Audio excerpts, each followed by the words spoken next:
بسم اللہ الرحمن الرحیم الحمد للہ والصلاۃ علی اہلہا۔ مرکزی حکومت کی طرف سے مسلمانوں کے مسلم پرسنل لا بورڈ میں وقف کے مسئلے کو لے کر سنشودھن اور ترمیمی بل پارلیمنٹ میں پیش کیا گیا اور لوک سبھا اور راجیہ سبھا سے اس کو پاس بھی کروا لیا گیا۔ مسلم پرسنل لا بورڈ کے تمام ہی ذمہ داران نے اپنے تمام ہی ممبران کے ساتھ اس کی شدت کے ساتھ مخالفت کی اور ملک بھر کی تمام مذہبی دینی تنظیموں کو ساتھ لے کر کے اس وقف ترمیمی ایکٹ کی مخالفت کی۔ جمعیت علماء کے حضرت مولانا سید ارشد مدنی صاحب نے ہمیشہ ملک کے آئین و دستور کے خلاف یا ملک میں بے گناہوں کی گرفتاری کے خلاف مقدمات لڑتے ہیں۔ انہوں نے سپریم کورٹ میں مقدمہ پٹیشن دائر کی ہے وقف سنشودھن کو لے کر کے۔ اسی طرح آل انڈیا مسلم پرسنل لا بورڈ کے قومی صدر بیرسٹر اسد الدین اویسی صاحب نے بھی پٹیشن ڈالی ہے۔ سپریم کورٹ کے اندر تقریباً 20 کے قریب پٹیشن دائر کی گئی ہے، جن میں سے سپریم کورٹ نے 5 پٹیشن کو سننے کا اعلان کیا ہے، لیکن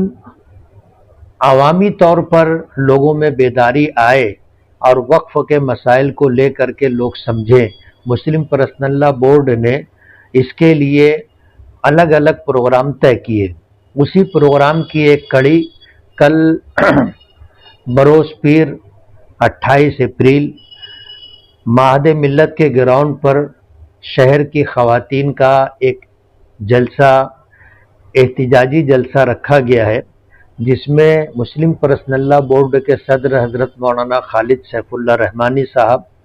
جنرل سیکریٹری، سیکریٹریز اور دیگر تنظیموں کے ذمہ داران ایسے تقریباً 10 سے 12 لوگ تشریف لا رہے ہیں جو اس پروگرام میں خواتین سے خطاب کریں گے۔ اسی طرح 29 اپریل بروز منگل بڑی مالیگاؤں ہائی اسکول رونق آباد کے گراؤنڈ پر مردوں کا احتجاجی اجلاس رکھا گیا ہے، جس میں یہ سبھی حضرات شرکت کریں گے۔ میری مالیگاؤں کے عوام سے، خاص طور پر مسلمانوں سے یہ گزارش ہے، مردوں سے بھی اور خواتین سے بھی، کہ ان دونوں پروگراموں میں شرکت کرنا ہے۔ پہلا پروگرام جو معہد ملت گراؤنڈ پر خواتین کے لیے ہوگا، وہ پروگرام صرف خواتین کے لیے ہے، اس میں مرد حضرات کے لیے انتظام نہیں۔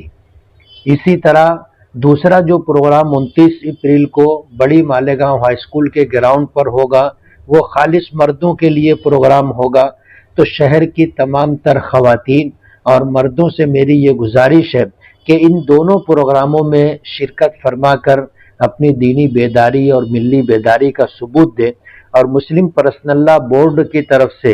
وقف سنشودھن کے خلاف جو پلان تیار کیا گیا ہے اور احتجاج کے لیے جو راستہ اور طریقہ کار طے کیا گیا ہے، مالیگاؤں کے لوگوں سے بالخصوص اور اہلیان بھارت بھر کے مسلمانوں سے عموماً میری یہ گزارش ہے کہ جب کبھی جہاں کہیں اس طرح کا پروگرام ہو اور مسلم پرسنل لا بورڈ کے ذمہ داران آپ کو آواز دیں، ان کی آواز پر لبیک کہتے ہوئے ان پروگراموں میں شریک ہوں اور اپنا احتجاج درج کرائیں۔